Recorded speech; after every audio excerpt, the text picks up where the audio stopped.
And a good morning to you. Welcome inside the bottom line. Mr. Rembert is back in the house for today. He didn't bring the rain because it's been raining ever since he left. But maybe he's going to stop the rain today. I'm showing 64 degrees and light rain is not what I'm seeing falling outside. No, it's a little heavier. When I came in at 5:30 this morning, that was light rain, just a little light rain, but not. It's a little bit heavier than that for today. Supposed to be out of here sometime after lunch, if I saw everything correctly. It's supposed to be a nice weekend, up in the 80s, if I'm not mistaken, for the weekend. I'll check that weather. And I don't think we got a chance of rain till next week. Next Friday will be the first chance of rain. Look at the weekend, 82 for Sunday, 73 for Saturday, 68 for tomorrow, and Monday is 86. 81 on Tuesday. I can do without all of that. That's a little too early. Yeah, I don't want all that. April for the warm weather to start moving in. It was in the 40s, a couple of days in June last year.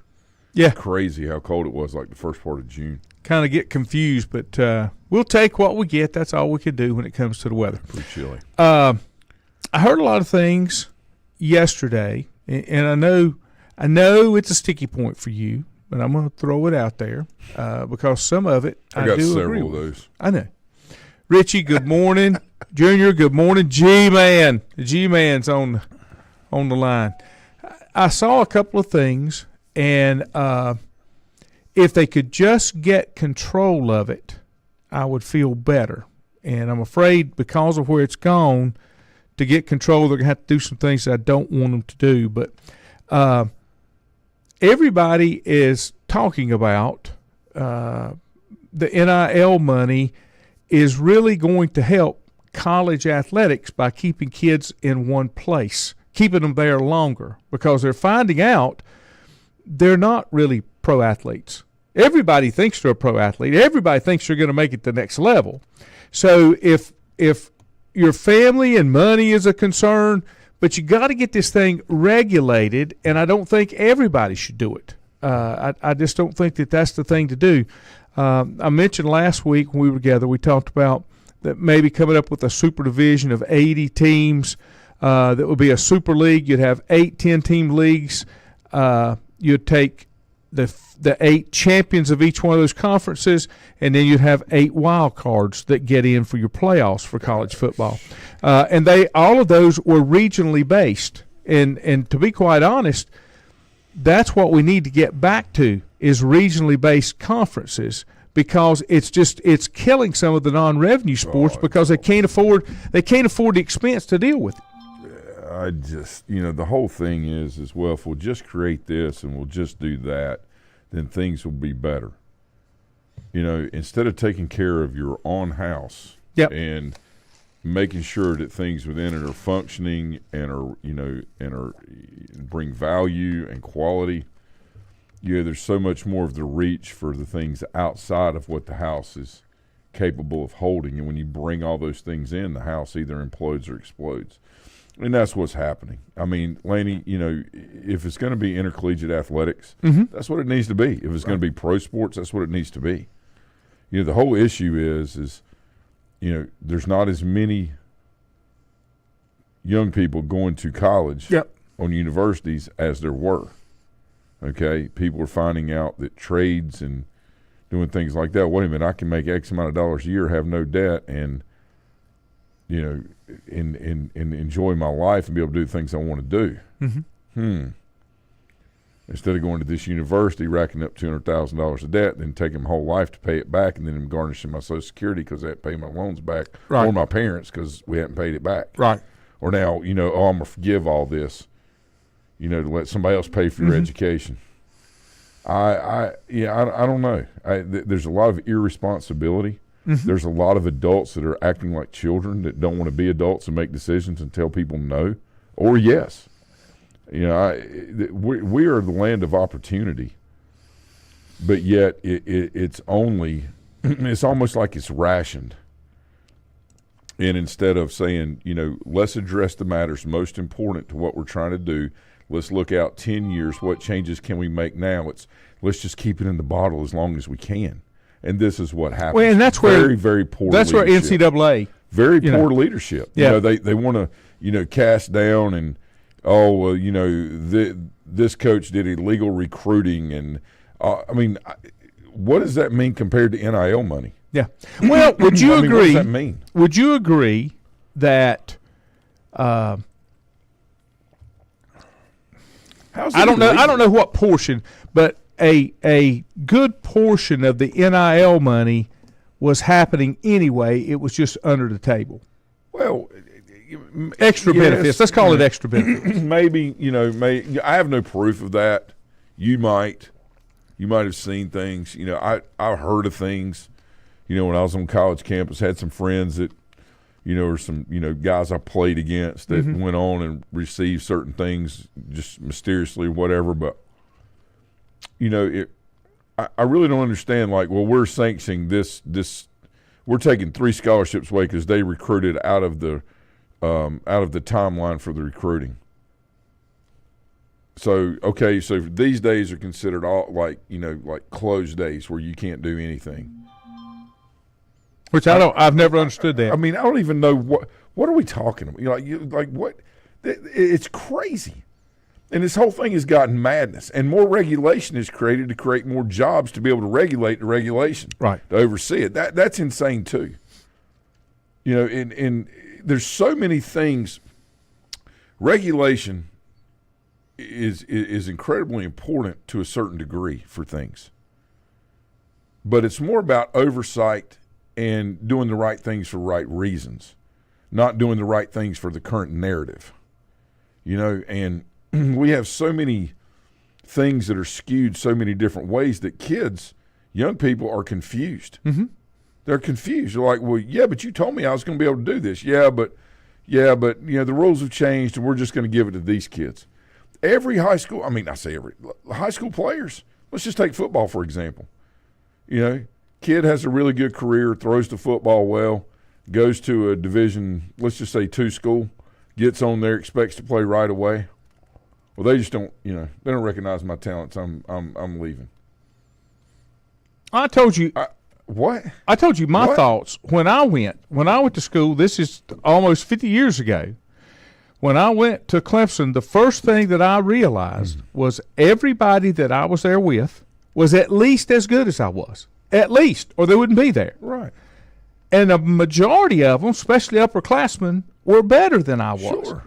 Today's kids struggle to understand that, and it's because of the way they've been fed, the way that they've been put up on a pedestal. And in this same thing, let me ask you this. And I don't blame the kids. No, I don't either. It's because it's the environment. It's the environment that they've been placed in. They only know what they know. That's correct. Yeah. I've always said everything in life that I'm not one of these that believe certain traits are born, okay? Yeah. Because my mom and dad were both what I consider functioning alcoholics. They drank every day, didn't interfere with work or life or bills, that kind of thing. So if that's the case, why am I not an alcoholic? Because that should be genetic. There's no such thing as right. that. So what I'm getting at is I think everybody's a product of their environment. Now, go back to the colleges and the NIL money and that type thing. Would you agree that a lot of the major universities, the major powers, and I'm talking about the people on the academic side that could step in if they wanted to, but you've got academic leaders, presidents, chancellors, those type things that should have stepped up to the plate and said, look, we're about an education here. But they're concerned that, well, we'll make the alumni mad, and the alumni is the one that gives money, and that's what it's all about. But back to what you said, you have to have the ability to say yes, and you have to have the ability to say no. And I put as much responsibility on some of the schools and universities that the people that are in charge of the whole school, not just athletics, the whole school, didn't step up and say, look, we got to evaluate what this is. Are we an academic institution, or are we a semi-pro league for football? The semi-pro league for football. And that's what. So, but the problem is they don't play under semi-pro rules. I know. And now they're trying to, and it's not working. Like it's turning people away. Mm-hmm. There's nothing cool about well, let's look at all the college players and high school players across the country. Let's open up the portal and the recruits. Let's go out there and get them, and then let's win this thing next year. There's no building there. It's kind of like having a group of athletes, right? And let's say you say, you know what, I'm going to create this team, and I'm going to open it up, and we're going to travel all over the East Coast. And, what we're looking for, the best players that can play together. Well, kids that are great players want to play together. They want to train together and play together. Well, all of a sudden you put them on a team, and then you go around waxing people. I mean, just crushing them. But you haven't built anything other than just getting people together. You haven't developed the talent from day one. Well, see what I'm saying? That's what's happening in college sports. But let me tell you where that shows. Let me show you where that shows through. And a good example of that, and you're seeing it, we saw it this year. In college basketball, the teams that put together the All-Stars, and you especially see it in the NBA, you put together the All-Stars on a team. There's no continuity. There's no chemistry. And the other thing is, they're all individuals. They're not a team. They're individuals. And that's why these teams that have kids that have been there, as you said, have built the program, have grown up through the program, they have been doing better than they were before. So, and a lot of those teams now, to this, a lot of the teams that have made runs this year had kids that transferred in as a fifth year, or this kid played at Division II and sharpened his skills, and all of a sudden he transfers to this school, and now he's playing a lot and playing really well, and nobody gave him a scholarship, and that's called development. Right. And let me tell you something. You're going to have people come in your home, if you have kids that are players, you're going to go on visits, and they're going to say to you, we like the way your kid plays. We know talent. I know they say, when I know. That's not true. Well, that's not true. They're going off what they think. Right. They're not with that kid every day. They don't see how the kid treats the janitor in school. They don't see how the kid treats his mom and dad. Right. They don't see what kind of teammate he is. The good recruiters go talk to those people. Of course. But see, today you don't waste your time doing that because the kid's just going to leave. Yeah. That's the problem. That's why Division III, II, NAIA, junior college, some Division I, that will take time and do those things. The kids have better overall experiences. So what you're going to go is things go in cycles, right? So what you're going to go is all this hype. Right now, oh, I'm going to get it. Oh, I went to this school. Oh, I did this. I'm getting offered by this. I'm blessed. Basically it's just bragging, okay? Blessed to receive this offer. Okay, great. And then all of a sudden it's going to cycle through where the kid goes and then they have zero experience. Like it's terrible. They're just there. All the hype's worn off. All the initial, oh wow, this is great. And then you get there and you're like, whoa, I got to work now. I got to get up and do this every day. And you're expected to do it. Like, well, that coach didn't treat me fair because they're not playing me. Sometimes there were kids over the years that I purposely didn't start or didn't play early on to test how they're going to be because I had questions about their character. How they were going to persevere, because if they couldn't handle that adversity, then they weren't going to be able to lay a bunt down in the state championship, to try to win it for us. Okay, and it's not about best players play; it's the most prepared players with the highest character because they give you the best results in the end. And unfortunately, in today's world, that's all that's thought about is the best get to do it, and the most prepared that perform the best get to do it. Yeah. And, or should be doing it. And that's what wins championships, not games. And that's where we're messed up. Let me catch a couple comments. We'll take a break and come back. I got a couple more thoughts. Adam Chase said 2% of college kids make the pros. The others have to rely on that education from that. Well, especially in basketball, it's 1%. You're a little bit better in pro, but it's a good football. Stat though that he gave. It is. Richie said that they watched WrestleMania over the weekend. If you thought WWE had lost some luster, you'd be wrong. They had over 200,000 in attendance for the 4-day event, including Monday Night Raw. Yeah, it was awesome. I can't go there. I try, but I can't go there. Richie said him and his wife ran some numbers at the ballpark the other night. They came up with the percentage of kids making it to college to play, and then the percentage of those making it to the pros from college. I think our numbers were close to that 2%. The reason we did it was because we have 4 guys make it to the NFL, and all her students were telling her that they didn't need their education because they were going to play pro football. Yeah, that's right. And that's where we fail. That's where that's where parents fail when they can't realistically look at it. Let me take a break, and I got a couple more things. Back in a moment. Whether it's a sit-down meal or a call-in for the drive-thru, Brookwood Cafe and Catering is the answer. A variety of meats, vegetables, and desserts cooked daily, or a hot sandwich from the grill, they have what you're looking for to satisfy your taste buds. If you need catering from 5 to 500, Brookwood has you covered as well. Stop by Brookwood Cafe and Catering at 202 Providence Mill Road in Maiden. Don't forget breakfast daily till 11 a.m. Open Tuesday 6 a.m. to 2 p.m., Wednesday through Saturday 6 a.m. till 8 p.m., and Sunday from 7 a.m. to 3 p.m. Call 828-428-8944 to place your order today.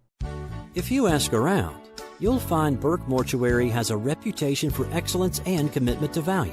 They've built a reputation of trust for more than 35 years. Burke Mortuary is proud to offer personal attention, meaningful tributes, and the area's most affordable prices. They're also proud to offer you beautiful, state-of-the-art facilities. It's the perfect place to honor your loved one. So when choosing a funeral home, the choice is easy. Choose Burke Mortuary with locations in Maiden and Newton. Covenant Church began as a vision of just over 100 people in 1984. Since then, Covenant Church has grown and currently located at 2168 Gastonia Highway in Lincoln. The Sunday schedule includes early morning worship at 8:30, Sunday school at 9:45, and morning worship at 10:45. Their ministries extend beyond Sunday. Visit their website at www.covenantchurch.church to see all they have to offer, and better yet, stop by and see for yourself. Covenant Church may be just what you're looking for a new church home. First Federal Savings Bank has been serving Lincoln County since 1940. And as it has been from the beginning, customer service is a priority to First Federal Savings Bank. They want to get to know you by name. First Federal Savings Bank has the convenience, the products, and the services that the larger banks have, but with hometown people that you see throughout your community. Stop in and visit one of their 4 convenient locations and see what First Federal Savings Bank has to offer you. Member FDIC, an equal housing lender. Untangling your headphones, finding the right remote, saying goodbye to your favorite shirt that hasn't fit in 10 years. Why are simple things sometimes so complicated? Thankfully, with Auto Owners, insurance doesn't have to be one of them. Auto Owners works with independent agents who live in your community and answer when you call, so you can worry about more important things, like finding a new favorite shirt. That's simple human sense. Call Mooney Insurance in Maiden or East Lincoln Insurance in Denver or visit mooneyinsurance.com. Have you thought about when you would like to retire? One of your major assets is planning for retirement is time, and you lose a little of it each day. The longer you wait to start accumulating capital for retirement, the harder it's going to be. How should you plan for retirement? Start by calculating approximately how much capital you will need at retirement, and then estimate how much you will have to put away each year. Finally, carefully choose the investments in which you will invest. Stiefel Nicholas can assist you. Call Fort Rembert today at 828-624-7300. Stiefel Nicholas, member SIPC, and the New York Stock Exchange.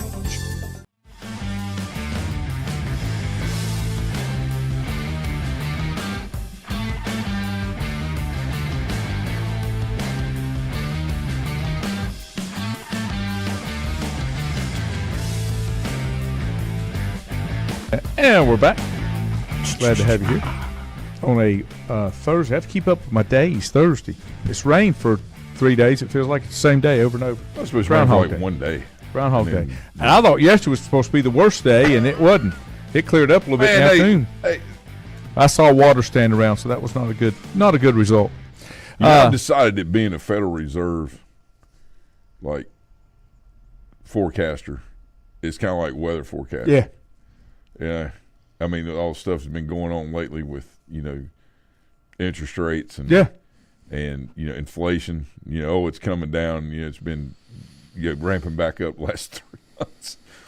It's kind of like being a weatherman. You get it wrong, you be like, oh, I'm really sorry. I mean, there's no accountability for anything. Mm-mm. None. With the technology, they shouldn't miss it very much. Richie said, we've been approached about our oldest playing travel soccer. We talked to a friend who has their son playing travel baseball.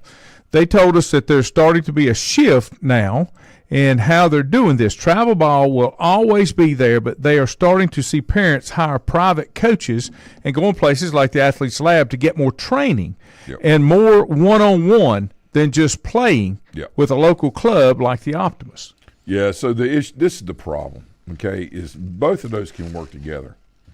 Like, the Optimus ball, recreation ball, is for recreation. It's to be able to get out there, play, have fun with your friends, be and not the environment can be competitive, but not to the point or extent at which that in particular child who is a little bit higher achiever, a little more motivated, may want it to be, right? Because not everybody out there has the same motivation that individual player does. Right. That's okay, because what it teaches you to do is work within the realm of society, because not all people are highly motivated.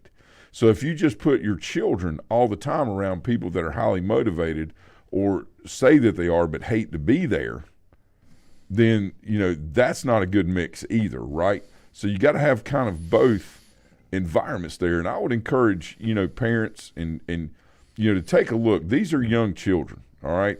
Yes, there's nothing wrong with enhancing skills. It's like tutoring, being better in math or, trying to get that edge. But the growth and development of the social and emotional health and well-being and understanding of really who you are and trying to figure that out is so much more important than winning a weekend and then holding up a ring, that cost $1.82 flown out of China. Okay? I think that's important to play on teams if you have that skill set that allows you to do so, because you need to be with like-minded, intrinsically motivated people to do certain things. But also the recreational side teaches you how to work with people in everyday life that may not have the same goals as you do, but enjoy the same things that you do. They just enjoy it differently, okay? So, yes, training is important, if your child wants to aspire to be the best they can be. I didn't say go to college or pro. I said the best they can be. They should work hard. You should instill that work ethic through weight training, and if they're let's just say a basketball or baseball player, through the skill sets that are necessary, to continue to improve upon that, right? There's so much, well, I'm not playing rec ball because it's not serious. Well, that's okay. You can choose to do that. That's right. But be serious about how you raise your kids, and in providing opportunities with all different kinds of interest in the opportunities being provided. I'm not criticizing.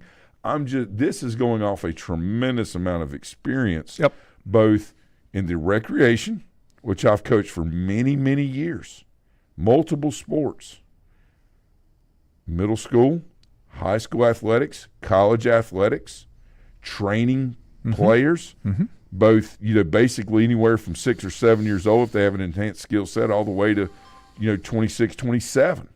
Working with some pro kids, players, years ago that, had moved on from college ball, coming back in, working on things with them.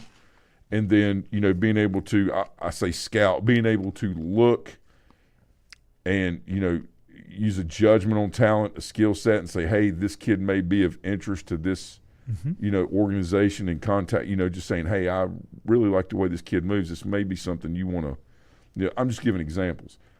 But the well-roundedness, what you don't want is you don't want your kid going to a travel game and not wanting to play.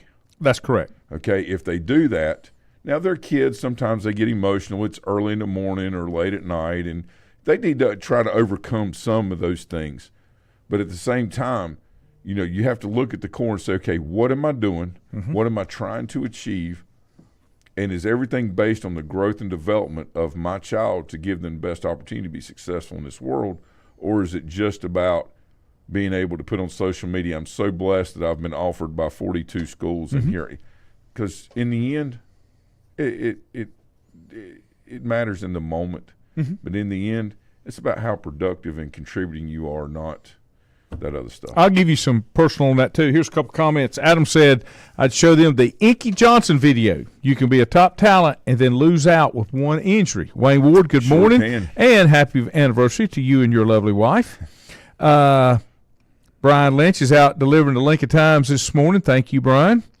Richie said, we have the view of our boys right now. They like playing and having fun, are good. We can see the way that they do things on the field and how they act, that they are not ready for a travel team. Now, let me give you from my experience. My 2 girls played travel ball because they wanted to, because they would put in the time to do it.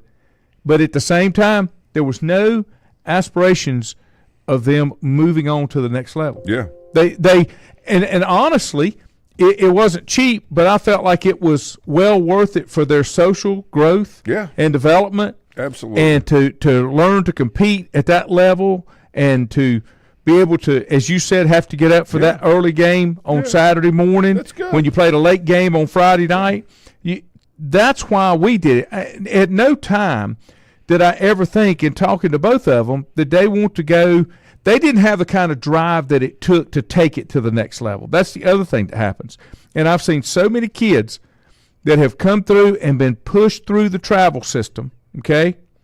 They may not even play all the way through high school because they've just had too much. No. They've done it. You know, a lot of these travel seasons, especially if you look at softball, and I don't know about baseball because I don't have boys that played, it's almost like an 11-month season. And it's a lot of drain. And Addison started as a softball player till she got old enough to play volleyball, and she wanted to try volleyball, and she didn't want to really specialize in one, but she wanted to play what she enjoyed. And that's all I was after. It was about what she wanted to do. I've said this before. Yep. My eligibility expired a long time ago. I had no aspirations of coming back. And so, it's what the kids want to do. And I think that you can help them, but you have to be realistic as a parent and say that child's got to have an education. Exactly. Because they're not making it playing ball. Well, and here's the other thing. I've said this. My oldest will be 40. My youngest will be 21. I got them all between, okay? The top 3 at least have bachelors. Camden has a 2-year RN. Addison has a 1-year as a cosmetologist, working in their field now, okay? My oldest will finish up in May with her doctorate, with a PhD in educational administration. That's what she wants to do. She works in that field. But she's no different than Addison with 1 year because she prepared herself to be a contributing member of society through the amount of education that she needed to do what she wanted to do. Yeah. And that's where we get lost sometimes. And I blame education systems to some extent because they're trying to make 14-year-old kids decide in the 8th grade what their career path is. They don't have a clue, especially today's kid, because there's so much. I don't mean this ugly. They're not as mature as we were because they didn't have to deal with as many things as we did when we were younger. Well, see, they deal with a lot. It's just in a different way. They deal with more socio. Yeah, they deal with more cyber things, which are equally as traumatic as getting your rear end kicked in your neighborhood, by the bigger kid or by a group of kids, right? So, it's just a different. It's intense, but it's different. They just deal with things differently. The problem is that in education, when I was in for the 13, 14 years, whatever I was in, I started seeing a ripple in it because they wanted 9th graders to declare a track for graduation. Right. This is what you're going to do. Sometimes people are 25 and 30 years old and still don't know. They're still looking, trying to figure out, what it is, what their interests are. People say, you got to have a job. You got to listen.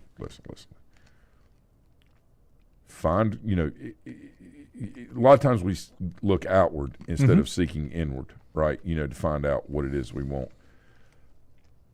It's really about developing you holistically, being spiritual, look at things, inward instead of outward. Following, the things, the truth that you're supposed to be following. And then, things kind of play themselves out and work in that favor when you're able to do that and provide that.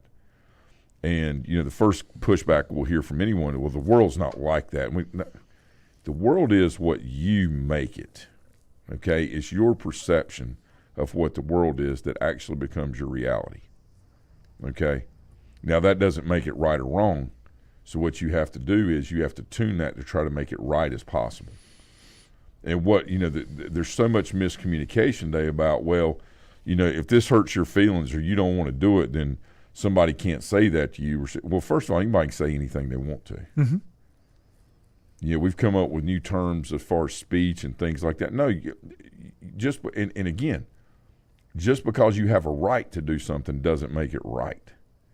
And we've kind of fallen off this, and it's filtered over into our athletics because sports and sport activities, are what make the, a lot of times the high school experience and collegiately to some degree, holistic. And it's not necessarily for those that participate in it. There's a lot of friends we got here in Maiden that were kids in high school. They're now adults, and they go to all the football games, and that was a big part of their enjoyment on Thursdays and Friday nights. We still talk about those things today when I see them out, and they're all, doing whatever they're doing, or, and things are never going to be perfect, but they can always be better. And right now, things are a mess. I've always said it's okay to be content. Just don't ever be satisfied. Because if you're satisfied, you have no desire to do better. Be joyful. Yeah. But always try to find a way to, people say just be happy. Happy's a temporary emotion. Be joyful. Because in joy, you're going to ride emotional waves from time to time because of the things that life brings you, the stresses, the excitement, the 30-second post that gives you the endorphin run to make you feel like, oh man, this is great. People are following it, or somebody comes back and says, oh, you're stupid. You shouldn't put that on or whatever. Right. Be joyful though. Don't be happy. Your happiness is not what's most important. Being joyful is so you can function in a world that sometimes doesn't always make you happy. Richie said you as a parent have to be prepared for that. The parent can't have the attitude of not wanting to be there either. They have to be prepared to be there and support all day. Has to be both sides, though. That's the thing. The kid has to want to be there, too. Andrew said to expand on what you're saying, Lanny, about the burnout in long seasons, I'm starting to see it already at 13U. Yeah.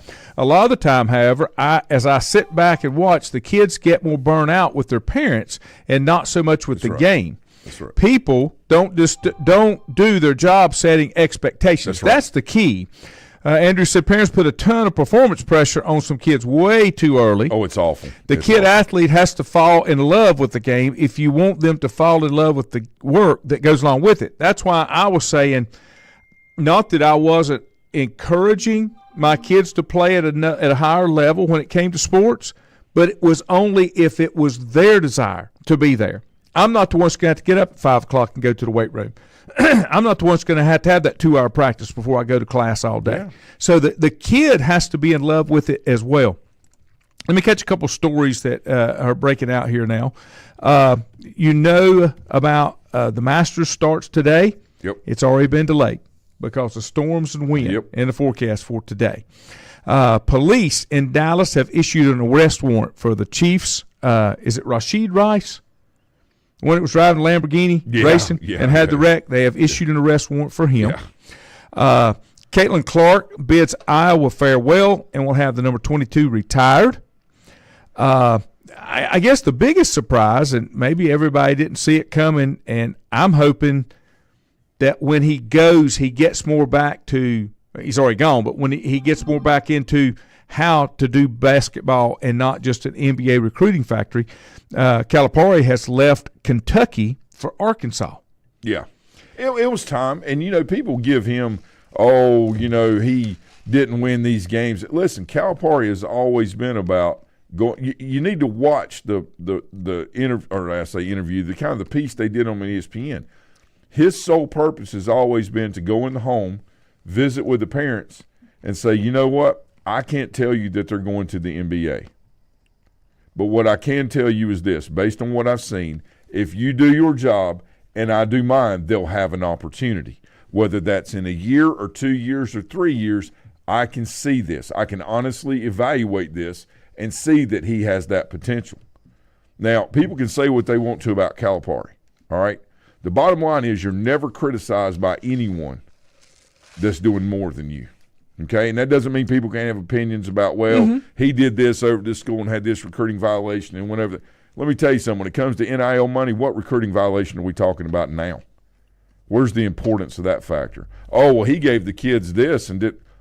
Okay, so let's just stop that, okay? That's ridiculous, and you're just repeating stuff that you've heard. You have no idea what you're talking about, right? All right. The second thing is this. He never went in there to Kentucky and said, my number one goal is to win a national championship. All right. Now, if he said that, I've never seen it with all the clips that I've seen. He wants his teams and players to be the very best they can be and compete at the highest level they can to give them an opportunity to win a championship. All right. But that's not what Kentucky wants. They want the NIL thing and they want national championships. Well, guess what? You can't win a national championship consistently when you give it out to the highest bidder. Yeah. Because somebody else is always going to come up with more. That's why this crap doesn't work. Okay? There's nothing wrong with a young person branding themselves. And I'm talking about I'm not talking about branding. I'm talking about their name. You know, being able their athletic ability to sell, you know, to promote their name or, you know, sell T-shirts. I mean, whatever it is, there's nothing wrong with that. But inherently receiving gobs of money with no, you know, with nothing attached to it, I don't see a successful company going out and recruiting Laney and saying, we're going to give you $200,000 bonus to come here, but it's over 5 years. If you leave in the first 5 years, you got to pay that proportionally back with, you know, deductions each year based on the service that you've given. Mm-hmm. All right, you know, but the NIL money can't be coming from the university or can't be if that is the reason a kid goes there, then that is the reason that it's tied to it. Okay? Doesn't matter what pocket's coming out of. Yeah, but see, that's the problem. They can't skew it. And if they go university route where they say they're employees, now there's going to be massive layoffs of those employees. So sports and opportunities for certain peoples are going to be gone and lost with other jobs and people that do the SIDs and athletic director. This is not sustainable. Here's where I think it's going to happen. What they're going to do is, when they talked about it before, they're going to force the big players that want to play with the NIL, they're going to force them to create something that is self-contained, because the NCAA, and I think eventually the heads of universities and colleges will step in and say, we can't pull money from these other sports. If this is what you want to do, and this is how you want the football, basketball program to run, you're going to have to create something, and you're going to have to pay for it out of the money that you get in, not just to the athletes. But you're going to have to pay for the administration and sustainability. That's right. And that's what's going to have to happen. Now, I thought this was interesting. Kentucky is probably going to be in the last 5 years, the biggest college basketball job to come open. Now, one of the first candidates that everybody threw out there was Billy Donovan. If I'm not mistaken, until this year with UConn, he was the last college team to win back-to-back NCAA tournaments at Florida. I want to say in 05 and 06 or 06 and 07, but around that time frame. And he has said he has not had any contact with the University of Kentucky about its vacancy, and he reiterated his commitment to the Bulls.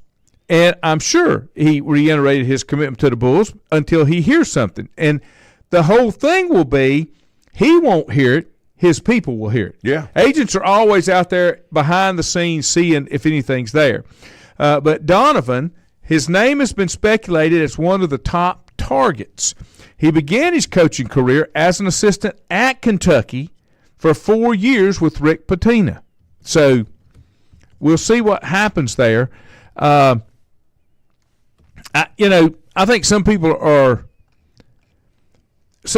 made to be in certain environments, and I don't think it always translates. I don't care what sport it is. We've seen it. It doesn't work nearly as well in the NFL, even though it's starting to get that way. And the NBA is the same way, but especially in the NBA, because the coach is not in charge in the NBA. The players are in charge, and they get coaches fired and all that type of thing. So, I mean, you know, there has to be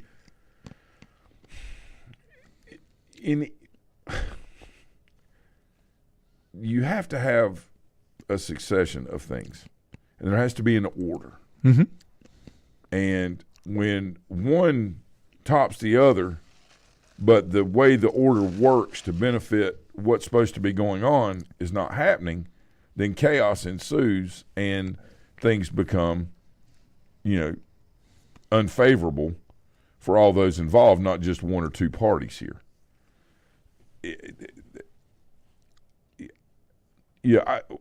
I look at Bill Parcells. Mm-hmm. I look at Bill Cowher.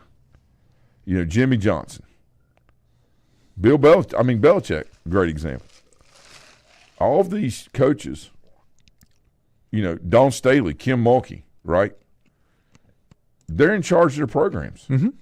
There's no one that's in charge above them. Now, they may be employees, mm-hmm. okay, but they have been given the duty and responsibility of handling and being delegated that, I say authority, that task to do that job. One of Mulkey's players early in the year wasn't doing what she's supposed to do. Mulkey sat her, said, we're not doing this here. And then that started all this stuff about, well, can you believe she hadn't talked to her dad? You don't know her situation. You don't know what she's been through. She's won 4 national championships. Staley's won how many? 3? That's right. Who's the spokesperson for college basketball? She is. It's what everybody looks at. I'm not saying she doesn't deserve that, or it shouldn't be, but I'm just saying, what? And then of course, it comes out that, she was mean to players that, maybe believe these things over here, or did this or did that. It's kind of like putting your hat on and saying, well, I'm going to look 200 years ago and I'm going to start judging people based on, today's perceptions from 200 years ago. You have every right to do that, but, the context in which things took place was drastically different. It doesn't make it right, mm-hmm. but it made it those times. Right. And the whole point is to try to be a little better or a lot better each year. Too much, armchair quarterback and, I'm going to go get this person. When that becomes popular, we forget about why things happen in the order they happen and why it's important that we know about it. Mm-hmm. I agree. There's There's an article about transfers with NCAA, and I'm going to take a quick break, and then we'll talk about it when we come back. Whether it's a sit-down meal or a call-in for the drive-thru, Brookwood Cafe and Catering is the answer. A variety of meats, vegetables, and desserts cooked daily, or a hot sandwich from the grill, they have what you're looking for to satisfy your taste buds. If you need catering from 5 to 500, Brookwood has you covered as well. Stop by Brookwood Cafe and Catering at 202 Providence Mill Road in Maiden. Don't forget breakfast daily till 11 a.m. Open Tuesday 6 a.m. to 2 p.m., Wednesday through Saturday 6 a.m. till 8 p.m., and Sunday from 7 a.m. to 3 p.m. Call 828-428-8944 to place your order today. If you ask around, you'll find Burke Mortuary has a reputation for excellence and commitment to value. They've built a reputation of trust for more than 35 years. Burke Mortuary is proud to offer personal attention, meaningful tributes, and the area's most affordable prices. They're also proud to offer you beautiful, state-of-the-art facilities. It's the perfect place to honor your loved one. So when choosing a funeral home, the choice is easy. Choose Burke Mortuary with locations in Maiden and Newton. Covenant Church began as a vision of just over 100 people in 1984. Since then, Covenant Church has grown and currently located at 2168 Gastonia Highway in Lincoln. The Sunday schedule includes early morning worship at 8:30, Sunday school at 9:45, and morning worship at 10:45. Their ministries extend beyond Sunday. Visit their website at www.covenantchurch.church to see all they have to offer, and better yet, stop by and see for yourself. Covenant Church may be just what you're looking for a new church home. First Federal Savings Bank has been serving Lincoln County since 1940. And as it has been from the beginning, customer service is a priority to First Federal Savings Bank. They want to get to know you by name. First Federal Savings Bank has the convenience, the products, and the services that the larger banks have, but with hometown people that you see throughout your community. Stop in and visit one of their 4 convenient locations and see what First Federal Savings Bank has to offer you. Member FDIC, an equal housing lender. Untangling your headphones, finding the right remote, saying goodbye to your favorite shirt that hasn't fit in 10 years. Why are simple things sometimes so complicated? Thankfully, with auto owners, insurance doesn't have to be one of them. Auto Owners works with independent agents who live in your community and answer when you call, so you can worry about more important things, like finding a new favorite shirt. That's simple human sense.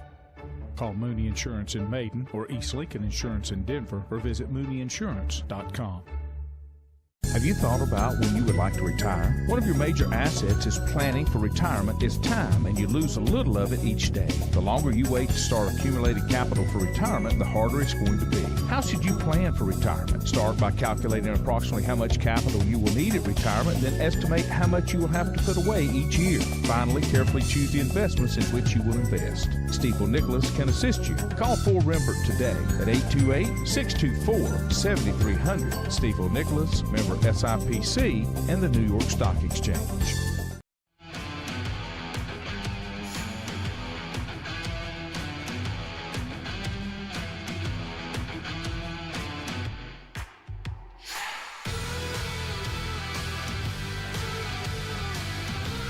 Welcome back. Happy Thursday. I keep forgetting Wednesdays. I'm going to actually get that card working I'm supposed to. Glad to have you here. A couple final comments as we go into the last portion of the show. I always said when you make a change, because I think of a pendulum that swings between 3 o'clock and 9 o'clock. Yep. And when it starts to get out of the middle, and you make a change, but usually you make such a knee-jerk change that instead of coming back to neutral, it swings the other way. Yeah. So you've got to adjust it. So here was my thoughts. I have no problem with the transfers, but here's my thought, okay? I have no problem with you transferring and if you're moving up, okay, and playing immediately. For example, you played at Lenore Ryan because you came from a school that didn't get any interest or nobody saw what you were capable of doing and you would like to take it to the next level. I'm okay with that, okay? I do have a problem transferring from one institution to the other on the same level, with the exception of a coaching change. If the coach that recruited you bails on you, you should be able to look again because you were recruited to fit his system.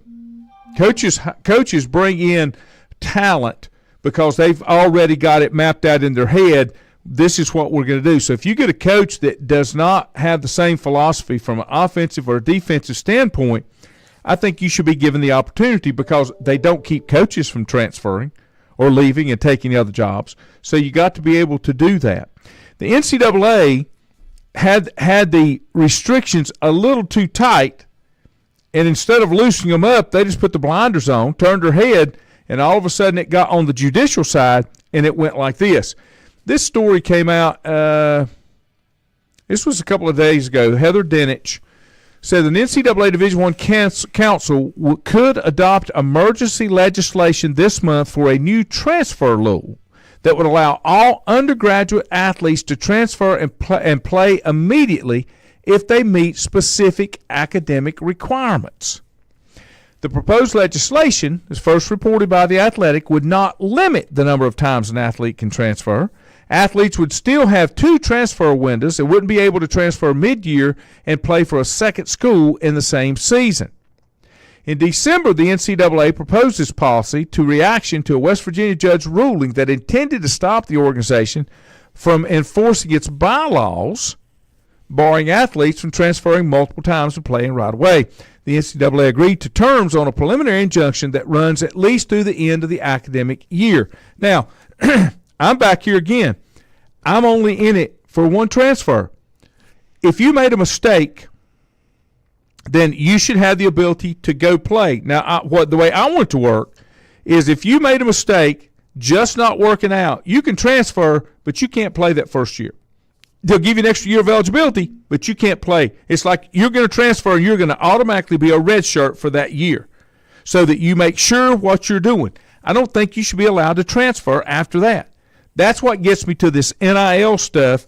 I hate to say the ugly word of union, but it becomes a contract and you stop the transfer stuff. I don't know how you put the genie back in the bottle once you've opened it up on the judicial side unless you come up with some kind of legislation. Yes. And I don't like getting laws involved either. So the problem with transferring up and down and doing those things is there was a time in our collegiate athletics history where coaches would over-recruit so other universities would get those players and develop them. That is a travesty in itself because that is squandering opportunity, that particular athlete, to be the best they can be. That wasn't in the best interest of the athlete. That was in the best interest of the university about not having to compete. So to over-recruit athletes, football, basketball, especially baseball and football, over-recruit, bring a ton of them in so other schools couldn't get them. And if other schools couldn't get these great players, then that means these great players won't play against that university and could potentially do harm as far as wins and losses and that kind of thing. So, nobody really ever said anything about that. You want to transfer, if your coach gave you the release, you could go ahead and play the next year. If they said, no, I'm not giving her an outright release, you can transfer. That means you got to sit out a year. Then, that was the issue. They could tell you whatever they want to tell you. They could tell you on a recruiting trip, you're one of 4 outfielders that are on this team. I'm not recruiting anymore. You come in here, you got a 1 in 4 shot of, getting out there. You can be one of those 3 outfielders, right? So you're one of the 4. You'll have an opportunity. Show up, 7 other outfielders there. 2 transferred in. 1, came from wherever. 3 other freshmen. You're like, whoa, wait a minute. This is not what we discussed. Over recruiting. All right. So, they need to fix that. I think they finally have. The issue with transferring down or transferring up is that, you may have enhanced your skill set. Yeah, they may have missed on the heart that you've got inside, that kind of thing. But, are you really moving up or did you earn that move, right? You probably earned that through lack of the ability to go out and recruit and what they can see because they really don't know. They just watch and they say, okay, yeah, I like this kid. I'm going to bring him in. That's it. There has to be rules in place. All right. Everybody has a situation that's different. We have policies like within our local school system, right, about transferring. And it says, if you transfer, you got to sit out 365 days. But yet there's kids transferring, putting all kinds of reasons why they're moving. They deem them eligible immediately, right? My niece transferred from Maiden to Bandy's, not because of sports, but because her brother, who was her ride to school, right, transferred to Bandy's to take welding. They made her sit out a full year of athletics, volleyball, basketball, and softball. She had no aspirations of going and playing collegiate sports. She just wanted to be a kid. But then, in that same amount of time, there was a kid to say, well, I'm being picked on. Oh, well, you can go to that school over there and you can play immediately. What? That's the problem with rules. Everybody has their story and unique situation, and it's handled as such. Everything is not, it's not my fault, it's not my fault, it's not my fault, Right. Look, consequences and decisions go hand in hand. You got to have them. Yeah. And when you base things on how you feel instead of what's real, then you end up in a quagmire. If you don't have consequences for your actions, then you don't have any meaning to the decision that you make for the action if there's no consequences. When something makes you feel good, drugs, I hear make you feel good. And does that mean you should? I don't know about all this, Lanny. And, the rule is the rule. But unfortunately, it's not. My thing is, you go to university, you go there to play sports. You're not going there to get an education if you're a ball player. You get one while you're there, but why are you going there? To do what? To play the sport. Okay, yes, you get the education because you as an individual may value that, but a lot of people that go play sports in college really don't. They're just taking it because that's what they got to do to play ball. That's right. Okay, that doesn't make them wrong. It may in your eyes, not you, I'm talking through. It may in your eyes because, getting that degree is the most important thing in the world right now. Not necessarily. Okay, it's about what's important to each person. But what's important to them still does not supersede what you have to do within the rules of which you're doing it. Right. Okay? Football may be the most important thing in the world to that young man, but if he doesn't do the grades and is not eligible, he can't play. He can go cry about it all he wants. Right. They won't back down from that. Right. If a coach leaves, all right, then any player that comes in under that coach, all right, should be allowed to go. Wherever. Because they were coming in not to be a student at that university. That's out the window, okay? We can talk about that all day Any level long. you want to look at. I don't want to hear about that anymore. Yep. Because people only have a certain amount of time for the individual experiences. That doesn't mean that they don't stay true to their obligations, but their obligation was to be the best they could be at whatever it is that they were going to do, and that person was the one that's in charge.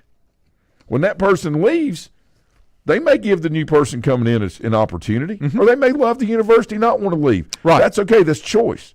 But when they leave, they need to be able to leave. But this thing about going here and, well, it doesn't recognize my talents, I'm like, sure you can leave, but you got to sit out a year because you didn't do your due diligence. That's correct. And that's why I like that. I think you get one That's do-over. the whole rant. That's what it's about. But you get one do-over. But there's See, I don't like that. I don't like that. But there has to be consequences with the one year sit out. Yeah. Because you didn't make the right decision. As you said, you didn't do your due diligence. And well, I went off to school here. My grandmother became sick. I've got to be closer to home. Listen, I understand that. All right, and things like that come up. If this is something that's all of a sudden, then there's a lot of sympathy for that situation. The problem is it supersedes the rule. The sympathy of the situation now supersedes the rule. You have to understand if you go off. Let's talk about any of the possibilities. If so-and-so gets sick, you're still not going to be allowed to transfer without missing a year. So you think about where you're going based on the dynamics of your life, not just your tunnel vision of this moment. I just think there's greater forces at work with all this, okay? And I'm not a conspiracy theorist. I just look at things and say, The Wizard of Oz was a very futuristic telling of a story. don't pay attention to the man behind the curtain. Okay? All this over here, and then this.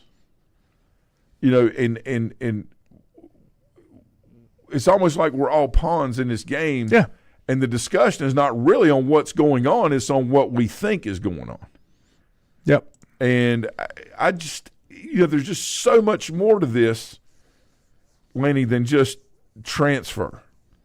There's just so much. It's almost a way to engage excitement and keep things energetic so the money keeps coming in. Well, if you do things based on emotions, you don't always think them through and do those. Well, it's like feelings. Yeah, that's what I'm saying. Yeah. Shooting up drugs. You're making supposed to make you feel decisions. good too, but I don't think that's probably the best route to go. Let me give you something easy to get out on because you referenced it earlier. I asked you if you'd seen the movie Trouble with the Curve. That's got Clint Eastwood in it and a girl that plays his daughter. And one of the things that kept jumping out at me through this thing, Clint Eastwood said that he could, because he had done it for so long, you could hear certain things with a baseball. Yeah. Okay? Yeah. Yeah. And so when his eyesight started to get bad, he relied on that. And he told it to his daughter, who wanted to be a scout like him. She was an attorney, but she wanted to be a scout like him. But the two things that came out is she told him when she brought this kid in that was selling peanuts, okay? And he brought him in and showed him what he could do. She said, I heard it.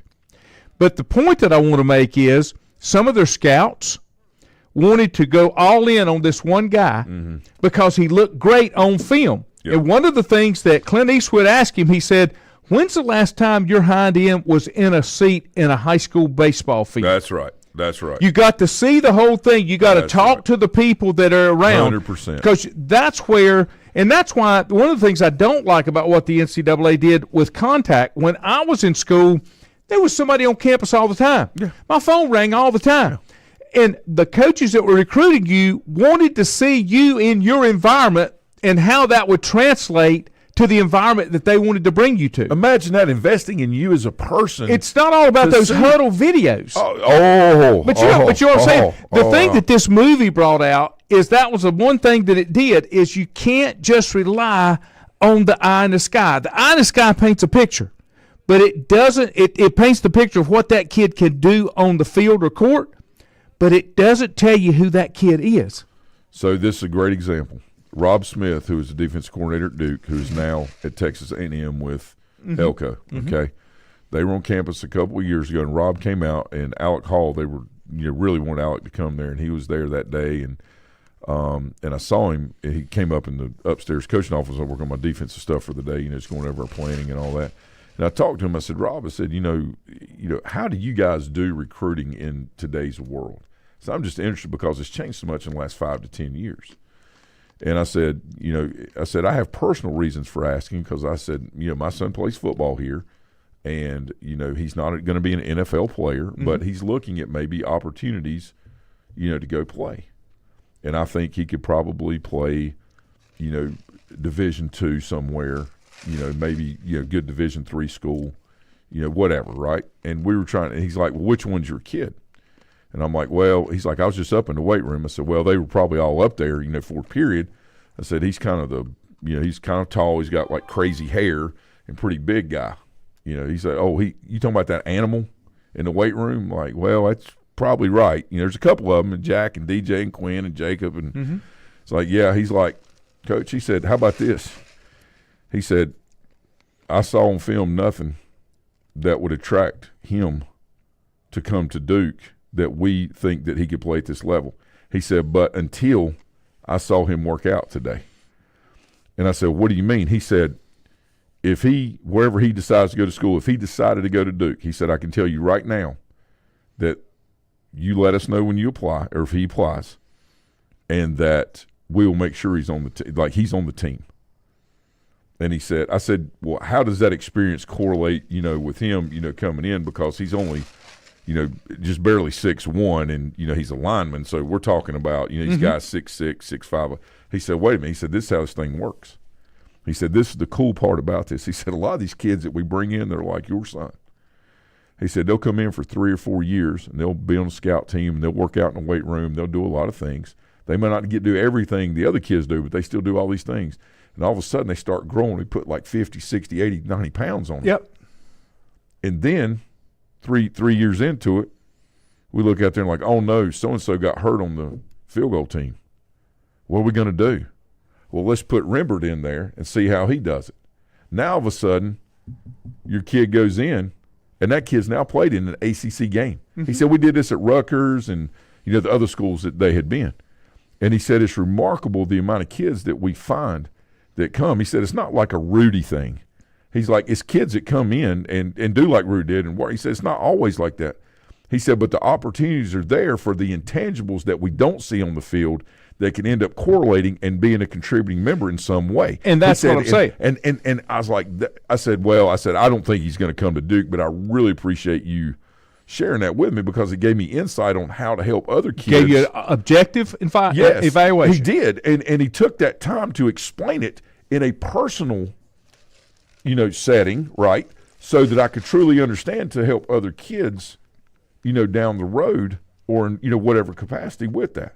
But what he was saying was he was speaking from experience and truth. He wasn't just saying, because there was, Quinn initially would bring no value from from a playing standpoint, but could eventually do that or a kid like him down the road from a contribution standpoint. Right. And I think that's what, the one thing that all the hype and everything is missed, and why I think Division II and Division III and NAI, JUCO, and some Division Ones will get this thing right, is because they're going to base it on the overall experience and contribution and value that comes with that versus the just flash in the pants stuff. Well, that's why it's so important, I think, for kids, if they have that kind of interest, to go to camps and that type of thing. Absolutely. We had Coach Sosa. He is the new head football coach at Lenore Ryan. We had him on Monday night.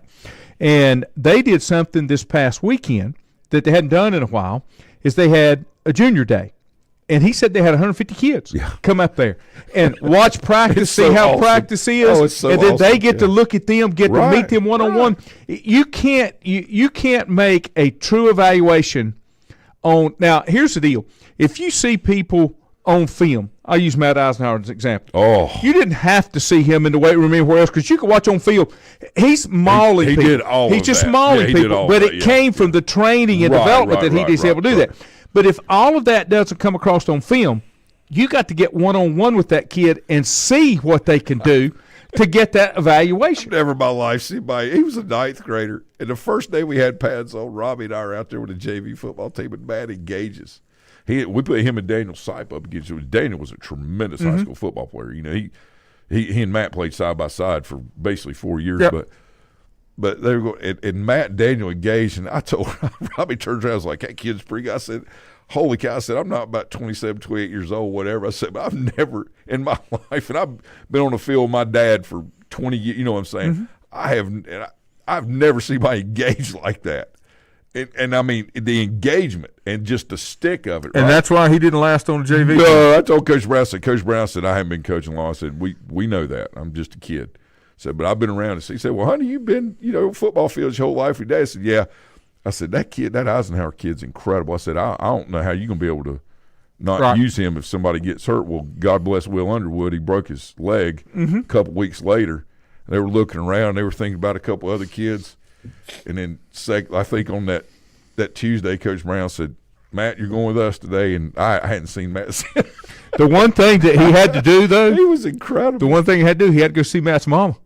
Oh, Because they were invested. You know what I'm saying? Yeah. And they were great. And she's told that story to us many times. Yeah. The main thing was, I don't want him wasted when he's not getting the playing time, development time by not being, because if he's JV, he's going to get a lot of experience. He got, but you know what I'm saying? She wasn't looking for a starting thing. No. She was more concerned about, don't just put him up there to play him a little bit when he can play here and develop more. Yeah, I thought her and Roger were always really good about that. Yes. See, I brought Matt up as a 9th grader on the baseball team because he was ready, and they're like, I really worried about his playing. I said, "Look," I said, "we're going to bring a kid up." I said, "There's two reasons I bring one up, and there's two extremes. Preston Clark, who's now the principal at Bunker Hill, when he was a 9th grader, and he's my brother Grant's age, Brandon Harbison's age, Will Burns' age.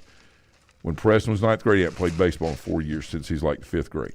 I said, "Preston, if you come out," I said, "I'm going to put you on the varsity team. But I'm not putting you there to play. I'm putting you there to practice. I want you practicing at a high level with intense skill like we do so you can start refining your skills. All right, next year," and I said, "and I'll spot you here and there and let you run and do some." I said, "But that's not the goal this year. The goal is for you not to play. It's for you to improve. Next year I'm going to play on the JV team. So you can apply those skills that you have been working on and learned, and then you'll play varsity again." That's the extreme of that because it was more important. It's like Quinn and Jack Hensley when they were sophomores at Maiden. It was more important for them to play varsity, to train at a higher level each day against those guys than it was to actually play a game in JV. They didn't need refinement of playing. They needed refinement of their skill set Development. to be ready. And what happened was for Jack and Quinn both, they came out, 6 months later to varsity football, and they were both ready to play, which was the goal, but we weren't sure. But it was amazing, watching that take place because neither one of them played a lot in that sophomore season, but they trained every day at that highest level against our great players we had.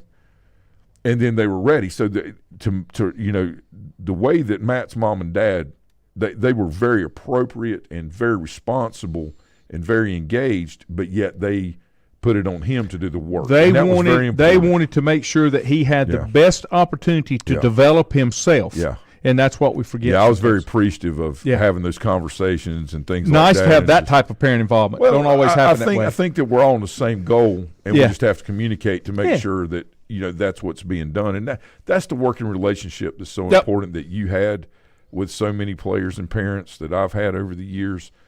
And it's not just about being stern and this is the only way to do it. It's about making sure that we're grasping the full development of the young person to make the experience as good as it can be. Well, whenever I'd have conversations with parents, I had no problem with explaining why I was doing what I was doing with their kid. And how it was for the betterment of them. Right. We got to get out of here. I had Tim Wilcox in earlier this week. He's got a wrestling show down at Cross Country this Saturday. I'm going to run that right now. See you next time. And welcome back. Glad to have you here on a Wednesday morning this week. on the Bottom He's got Line. a wrestling show down at Cross Country Check this in and get Saturday. our latest I'm gonna run that update. right now. See you As next time. Wrestling Wrestling Evolution is And back in welcome town back. this Glad to have Saturday you night. on Be a down at Cross Country Wednesday Campground. morning. And He's got welcome a Tim wrestling Wilcox. show down at Cross Morning, Country Tim. this And get Saturday. our How's it latest. going? Doing Thank great. you. You're welcome. See you You're next welcome. time. Wrestling. So next show coming up, you had one in March, and it went how? It went well. I think because it was the warmest day of the year at that time. We still had like a little over 200, but it went down a little bit from our February show. Right. But I think the weather and people being able to get outside. Well, and the other thing is when folks get back to the campground starts loading up. You'll see that also. Now, in talk ahead here, May you will be at Bandy's High School. That's correct. So there won't be a show at Cross Country. Correct. Okay. So give us little details on the show coming up, and we'll talk a little about Bandy's as well. Okay. Well, this Saturday night, April 13th, it is Danger Zone. We got a Top Gun theme going on. We have 8 matches on tap for the night. We have Peterbilt returns. He's a fan favorite. He'll be taking on the newly crowned Allen and Justin Kindred Allen. Then we have Tommy Okami. He will be taking on Stephen Meeks as Stephen Meeks makes his first ever Hug the World Championship defense. Then we have a Tommy Django taking on a debuting Glamour Boy, Con O'Kelly. And then we have the Allen brothers, the tag team champions. They'll be defending against the tag team. I won't use the acronym, but they are the Dudes in Kimonos. Okay. And then we have the Dante Khalifa taking on Chase Coleman, Chase is the son of Caprice Coleman of Ring of Honor. Then we have, for the first time ever, excuse me, we have father versus son, teacher versus student. Nick Fury, who is a legend here in the Carolinas on the independent scene. He will be taking on his son, Luke Fury. Then we have Parker Lee. He's debuting, coming out of Georgia, and he will be taking on the Legacy champion, Mason Allen. And then Movie Mike, also debuting. That's 30K, that's what he says. He'll be taking on the heavyweight champion in Don Furio. You know, one of the things that you mentioned there, you've got some new talent that's coming in, so that's got to be a good thing for your organization as folks want to come in and participate in your organization. Oh, I've got, like I've said, I think on several occasions, I have talent almost on a daily basis hitting up the Wrestling Evolution Facebook page and wanting a shot. I know, like Con O'Kelly, when I booked him, he was all for it. He said, I've been watching the show on YouTube because I love your production, and I've wanted to be a part. And then I've got a few talents actually coming early to help with some setup, and they've been wanting to get on, and they're on the East Coast of North Carolina, so they're making the drive just to help set up, just to get their foot in the door for an opportunity with Wrestling Evolution. Now, the Bandy Show is something that you want to get started. You want to be able to go outside the where you have your what I call your house shows down at the Playhouse at Cross Country, and that's come to fruition. And I'm sure you got a big card on the scale for that.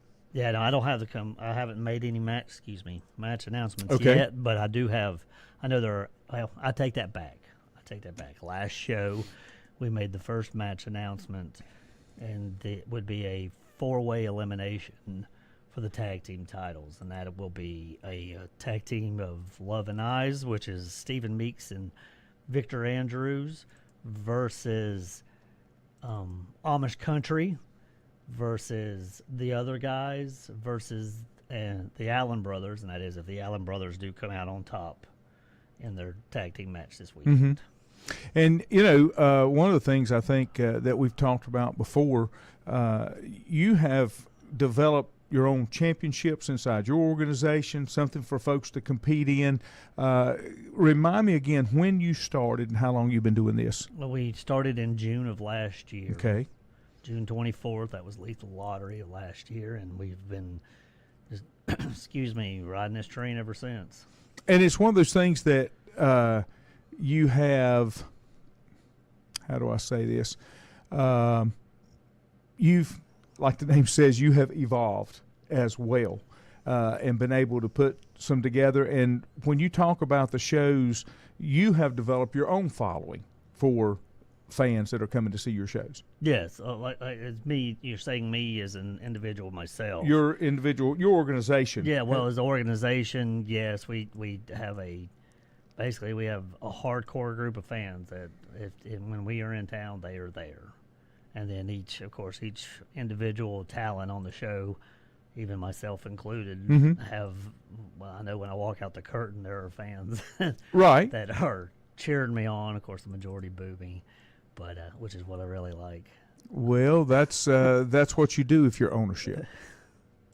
That's one of the things that, one of the things that I think wrestling got away from, like other sports as they have evolved, but the big-time wrestling got away from the designated storylines. Things were blurred. I mean, sometimes you have surprises that come up, but people want to kind of be involved and kind of, I don't know, personally invested in some of the storylines that go on, and you kind of miss that when you get up on for the big national type shows. You do. I mean, well, like for instance, last night WrestleMania, the story basically ended for Cody Rhodes because he won the title, but they had that going for probably almost 2 solid years. The build for that. And then with us, with Wrestling Evolution, I tried to, virtually every match I wanted to have some type of meaning.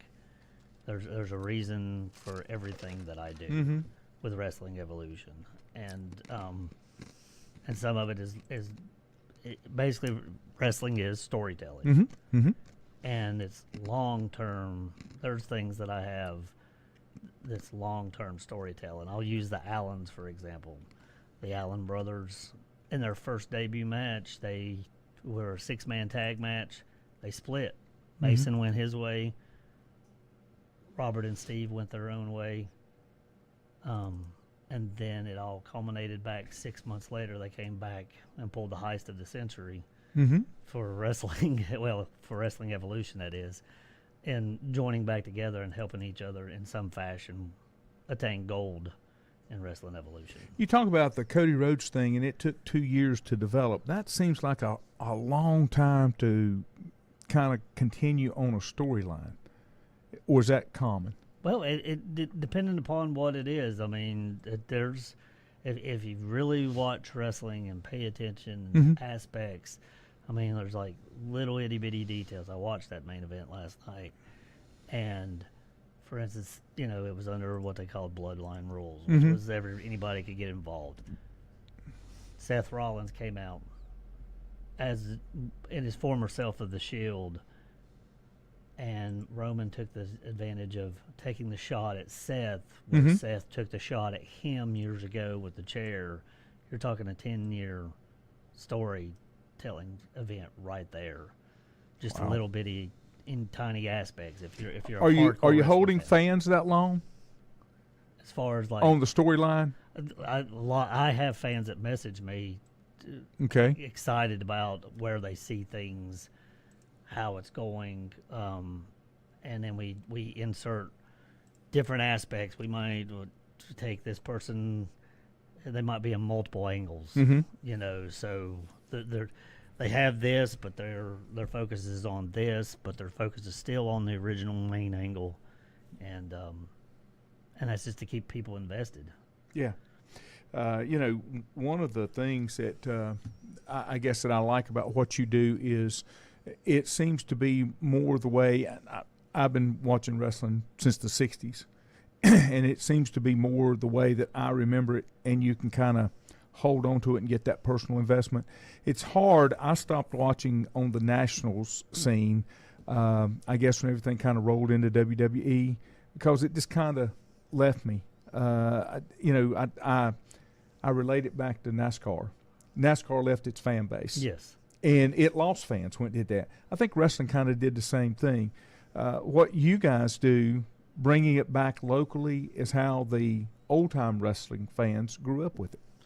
Well, that's what we try to do, but we also are open to the newer fan base. And I try with the talent. I try to bring in a mix. It's hard to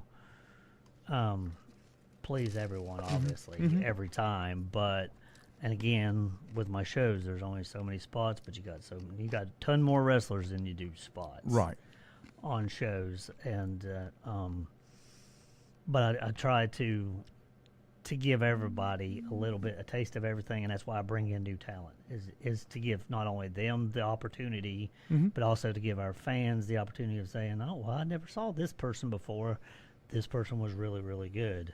Even I have my commentators, I bring in talent, and they haven't seen these talents before, and then they will talk to me afterwards and be like, you need to bring that guy or that girl back because they were really good.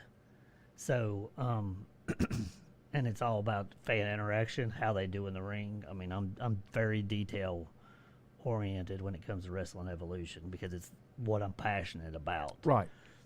And you want to do it, selling it's not the right word, but you want to do it so that the fans are genuinely involved.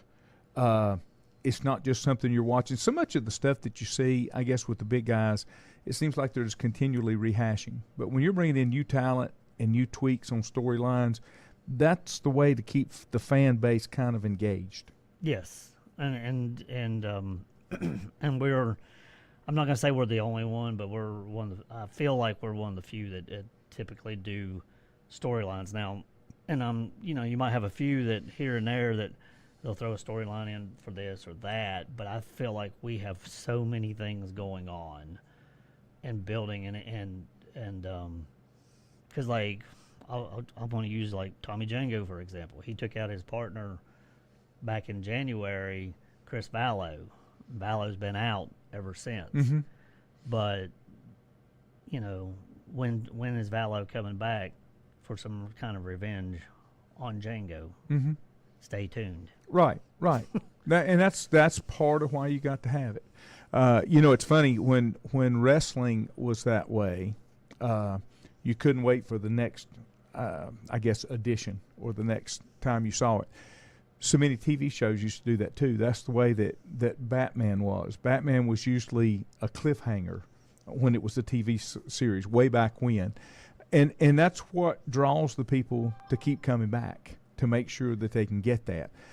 I don't want to say you don't ever want to resolve what's going on, but usually if you resolve one thing, you have opened up something else to kind of keep, so you don't have to hash on the same storyline all the time. Exactly. Well, some of the ideas that I have run all the way into next year. Yeah. And it's just long-term storytelling of what we're doing. I got the Evolution Cup tournament coming up, and that's going to be a 4-month deal, and I have ideas coming off of that. That is the fan base, if they watch and they pay attention, they'll see how it all unfolds later on. Right. Give us a rundown again for this Saturday night. Danger Zone this Saturday night, sponsored by Air Force One Heating and Cooling of Hickory, second time around, Comics and More of Conover, Lake Norman Hemp Company of Denver, and the Untouchables of Denver. Some front row seats are still available. Tickets are $20 for adults, $10 for kids. That's front row. And general admission is 15 adults, $5 for kids, and then 5 and under is free in general admission. And if you bring one pet food item, cat or dog, I knock $5 off the adult ticket price, and those items will benefit the Humane Society of Catawba County. Rundown of the card again, we got Justin Kindred, Allen versus Peterbilt, Tommy Okami versus Stephen Meeks in a Hug of the World Championship match. Tommy Django will take on the debuting glamour boy Con O'Kelly. The Dudes in Kimonos versus the Allen Brothers, and for the tag team championships, we got the Dante Khalifa versus Chase Coleman, Nick Fury versus Luke Fury. Father versus son. Parker Lee takes on the legacy champion Mason Allen, and Movie Mike will take on the heavyweight champion Don Furio. Awesome. Great. And then you'll join us again next month when we break down that big card that'll be coming to Bandy's High School. By then, I will have everything laid out for Bandy's High School, and you can get tickets there either by messaging the Wrestling Evolution page, which goes directly to me, or you can go to the school right now and purchase tickets. Those are $20 for adults, $10 for kids. That's floor seats. And then 5 and under is free in general admission. But then it's $15 in general admission for adults, $5 for students and kids, 5 and under free, and that's the bleacher section. There will not be a donation of any kind. You can also, the doors will open at 6. The bell time will be 7 p.m. You have a option to get early entry because the tickets are first come, first serve as far as like seating goes. You can buy $10 extra per ticket. You can get in early at 5. There'll be meet and greets. I have a band, Alex Jankula and the Anonymous Blues Band will be playing also before the show. So there's lots of things going on, even with the $10 option. Right. Early entry option. Sounds awesome. I hope that's a big success and can expand, and because this is also helping out the high school. Correct. Yes.